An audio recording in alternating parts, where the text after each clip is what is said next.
Untuk perempuan Bu berlaku hadis Nabi, kunna nu'maru biqada'is shaum wala nu'maru biqada'is shalah. Kami, kata Aisyah ini, diwajibkan untuk mengkodok puasa tapi tak diwajibkan mengkodok sholat. Kodok sholat ini maksudnya ketika haid. Di masa ibu haid itu tidak ada kewajiban sholatnya di kodok. Tapi kalau semasa haid itu puasa tetap diwajibkan untuk mengkodok. Itu Bu ya. Begini Pak, Ustaz, kalau misalnya bukan haid tapi pas itu nggak mau sholat, kita boleh diganti. Ya, ya. Saya mau mengarah ke sana tadi, kan pengantar tuh Bu, pengantar. Pijakannya itu dulu tadi, itu pijakan dasar itu. Baru kemudian melangkah lebih lanjut. Nah, bagaimana kalau sholat yang sengaja ditinggalkan? Nah, gitu deh kan ya, bukan karena haid, ya, tapi mungkin karena kesibukan, aktivitas, akhirnya sholat tertinggal. Bagaimana perlakuannya? Wajib dikodok.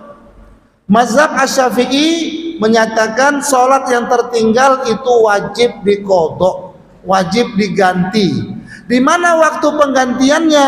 Di waktunya. Jadi kalau kita pernah tertinggal isya atau apa ibu bilang subuh ya, pernah tertinggal subuh kemarin karena ketiduran, ya kan? Harusnya kan kalau ketiduran Bu, terbangun pun ibu jam 7, ibu langsung saja subuh, nggak masalah. Untuk subuh Pak ya. Bahkan sholat fajarnya pun boleh dikerjakan, walaupun ibu ngerjakan jam 7. Tapi ini mohon dipahami Pak ya, ini ketiduran ya, bukan sengaja ditidurkan Pak. Oh, ini udah bangun deh subuh Pak. Oh, kata Ustaz tuh jam 7 boleh, sambung lagi lah Pak. Wah, itu kebangetan ya Pak. Tidak, memang betul-betul totally ketiduran. Kita biasa sholat fajar, di waktu ketiduran itu tunaikan sholat fajarnya, baru kemudian sholat subuhnya. Dah. Tapi ternyata setan lah punya pasal Pak, ya kan? Dibisikkan dia, kau percuma aja sembahyang jam 7 nih wah, sembahyang subuh apa nih, sembahyang duha, kata kan? Ya kan? Setan lah pula pasal Pak. Setan tuh pandai Pak, memelintir kata pandai dia. Nggak guna kau subuh nih, dah duha ini. Kita pun iya juga ya, tak dikerjakan subuh tuh Bu. Itu hutang itu. Kalau itu kan orang nggak boleh misalnya di saat sholat subuh di masjid, katanya nggak boleh di masjid. Ini mau terangkan Ibu. udah layak tangan mau ke sana arahnya nih. Nah, jadi tadi ibu subuh tertinggal, ya kan? Nah, di mana mau diganti? Nah, Pak, kadang-kadang kan kita suka mempersepsi orang secara negatif, namanya stereotip, Pak yang. Ketika ada orang yang habis sholat subuh, ditambah ada sholat sunnah, sholat 2 rakaat lagi. Wah, itu stereotip kita muncul tuh. Ngada-ngada nih. Mana ada sholat selepas subuh? Ini Pak yang keliru kita nih. Kita nggak cek dulu dia sholat apa, tapi persepsi kita munculkan, cakap kita kembangkan. Oh ibu tuh, oh bid'ah dia, ngada-ngada dia. Padahal kawan tuh ngerjakan sholat kodok karena kemarin pagi itu dia tak subuh, gitu Pak ya. Maka di mana boleh dikerjakan? Di masjid boleh, selama ibu yakinkan orang-orang di sekitar ibu itu jangan salah kaprah, jangan salah paham. Tapi kalau ibu takut salah paham, kerjakan di rumah. Timbul fitnah nanti Bu, ya kan? Ibu itu buat sholat setelah subuh, nah kan kacau dia. Gitu Pak ya. Pelajaran buat kita Pak, jangan mudah mempersepsi. Nah ya, cek dulu Pak, tanya dulu. Saya juga pernah tuh Pak Ketua, ya. Saya kan dari Batam nih, Pak. Ini Pak Ketua saya juga nih, Ketua FPK. Dari Batam, jam 1 zuhur kan, pakai peri. Jadi saya udah niatkan nih, jadi saya sholat di peri, saya pakaian nggak bersih. Saya jamak sholat sini. Tentunya kalau zuhur jamak ke asar Pak ya. Nah asarnya saya dapat di masjid Jiraya. Jadi habis zuhur, saya langsung ke belakang lah asar kan. Wah, beberapa pasang mata mandang Pak. Ustadz nih ada pula sholat setelah asar. Padahal saya sholat jamak itu Pak, jamak takhir kan, zuhur yang saya jamak takhir kan. Begitulah Bu kita nih ya. Jadi kalau takut kita dipersepsi negatif, di rumah sajalah. Nah gitu. Itu Bu ya. Ya Bu. Kan panjang kan? Ya Bu.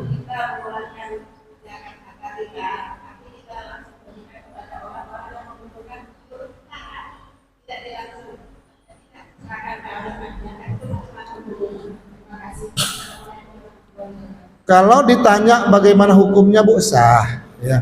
Pembayaran zakat langsung ke mustahik fakir miskin sah, Pak? Sah, tapi kurang afdol. Kurang afdol. Kenapa kurang afdol? Pertama, kalau kita membayar zakat langsung, Bu, nanti tak tercipta pendistribusian zakat secara merata, menumpuk di 1-2 orang. Contoh, di kampung kita nih, Pak, adalah orang miskin 5 orang, katakan begitulah ya. Yang terkenal cuma 2 karena rajin ke masjid, rajin gotong royong. Yang 3 orang tak banyak kenal. Kalaulah orang ngasih zakat langsung, Pak, nanti kan orang akan ke yang kedua ini nih, karena dia yang sering dikenal orang banyak. Akhirnya yang 3 tak dapat, yang 2 yang menumpuk. Maka berlakulah ayat kaila yakuna dulatan bainal aghniya'i minkum. Jangan sampai harta zakat itu terkonsentrasi kepada segelintir orang saja. Salah kita, Bu. Bukan orang yang salah, tidak kan, orang nggak kenal yang 3 ini kan, padahal dia miskin. Nah, maka akhirnya terkonsentrasi yang kedua, menyalahi ayat. Kalau pakai amil, Bu, nah yang 5-5 ini kan terdata nih, maka mereka dapat bagian yang sama, lebih adil dan merata zakat kita. Kenapa? Ada amil yang baginya. Satu. Yang kedua, kenapa mesti pakai amil? Untuk dapat doa, Bu, doa mustajab. Doanya apa? Ajarakallah fima ataita wa barakallah fima baqaita wa ja'alallahu laka tuhura. Semoga Allah kasih pahala kepada harta yang Bapak berikan. Semoga Allah beri keberkahan pada harta yang masih kau simpan. Semoga Allah jadikan seluruh harta benda Bapak suci dan bersih. Kita pun amin. Itu doa yang dibaca amin. Bu, kalau kita kasih langsung ke fakir miskin, mau kira-kira Ibu dapat doa macam itu tak? Tunggu. Dapat doa macam itu, Bu? Nah, paling kan makasih ya, Bu, gitu ya. Nah, berarti di poin yang kedua, Ibu tak dapat doa mustajab. Nah, doa mustajab itu hanya didapat apabila Ibu bayar zakat ke. Makanya kalau ada amil yang tak mendoakan, Ibu Bapak boleh tarik lagi harta zakatnya. Gitu. Ya. Oh, berarti zakat ke kampung. Nah, tadi di awal, Bu, saya sudah sampaikan mekanisme zakat berdasarkan hadis Nabi.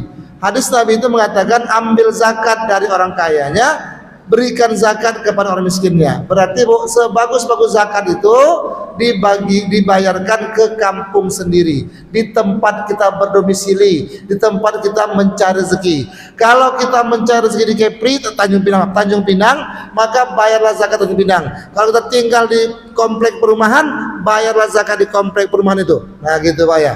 Pak, tapi di kampung sana orangnya miskin, gitu, Pak ya. Ini, Pak, separuh di sini, separuh di kampung itu loh, Pak. Ya, kalau ya, Bu. Kalau gitu cincai lah, Bu, dah. Ibu mendesak betul nampaknya kan.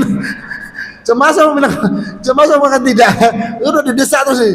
Nah, secara hukum sah, Bu. Secara hukum sah, ya. Tapi kurang afdal. Ya, kalau bagi 2 boleh lah, Ibu ya.